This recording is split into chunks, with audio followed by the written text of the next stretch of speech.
জানিয়ে দিচ্ছি রেল চলাচল শুরু হচ্ছে কাল। অন্তর্নগর ট্রেন বৃহস্পতিবার।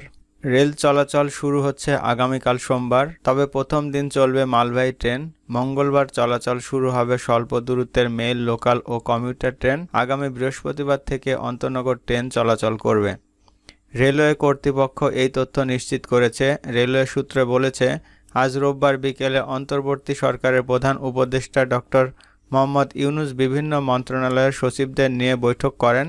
ওই বৈঠকে রেল মন্ত্রণালয়ের সচিব অংশ নিয়েছেন এবং রেল চলাচলের বিষয় নিয়ে সিদ্ধান্ত নেওয়া হয়েছে। সংশ্লিষ্ট সূত্রে জানায়, রেল মন্ত্রণালয়ের সচিব হুমায়ুন কবির প্রধান উপদেষ্টার সঙ্গে বৈঠকে রেল চলাচল শুরুর বিষয় নিয়ে নির্দেশনা চান। এ সময় প্রধান উপদেষ্টা বলেন, রেলের কোনো সমস্যা না থাকলে নিজেদের মতো পরিকল্পনা করে রেল চলাচল শুরু করা যেতে পারে। এরপর রেলের ঊর্ধ্বতন কর্মকর্তারা বৈঠক করে ধাপে ধাপে ট্রেন চালুর সিদ্ধান্ত নিয়েছে। রেলের মহাপরিচালক সরদার শাহাদাত আলী আজ সংবাদ মাধ্যমকে বলেন, তারা পর্যায়ক্রমে ট্রেন চালুর সিদ্ধান্ত নিয়েছে।